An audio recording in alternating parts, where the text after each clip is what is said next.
ভাই সব না, শুধু ভাই সব বললে তো হবে না, এখানে তো বোন সব, অভিভাবক, ছাত্রছাত্রী সবাই আছে।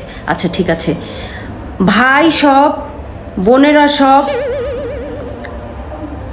মুরব্বীরা সব, ছাত্রছাত্রীরা সব, সবার উদ্দেশ্যেই আমি প্রাণ খুলে কৃতজ্ঞতা জানাতে এসেছি। কেন? কারণটা নিশ্চয়ই আপনারা জানতে চাচ্ছেন, কারণটাও বলবো।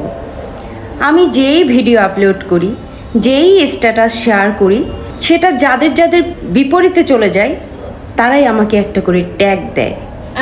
মানে এই যেমন ধরেন ধানের শীষ, নৌকা, ছাত্র শিবির, জামাত, তারপরে হচ্ছে বৈষম্য বিরোধী আন্দোলন, মানে এমন কোনো, ও আরেকটা আছে দালাল, এমন কোনো ট্যাগ নাই যেটা এখন পর্যন্ত আমি অর্জন করি নাই।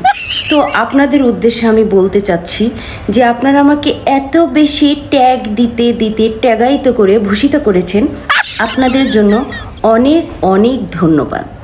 এবং আমি আমার তরফ থেকে আপনাদের জন্য কৃতজ্ঞতা প্রকাশ করছি। আপনারা না থাকলে এত ট্যাগ আমি কিভাবে পেতাম বলেন? একজন মানুষ একটা ট্যাগ পাওয়ার জন্য কত কষ্টই না করে, আর আমি চিন্তা করে দেখেন আপনারা, আমি কোনো কষ্ট না করেই ট্যাগায়িত হয়ে গেলাম। আশা করতেছি অদূর ভবিষ্যতেও যদি নতুন কোনো ট্যাগের উদ্ভাবন হয়, মানে নতুন কোনো দলের সৃষ্টি হয়, তাহলে সেই ট্যাগটাও আমি নিঃসন্দেহে পেয়ে যাব ইনশাল্লাহ।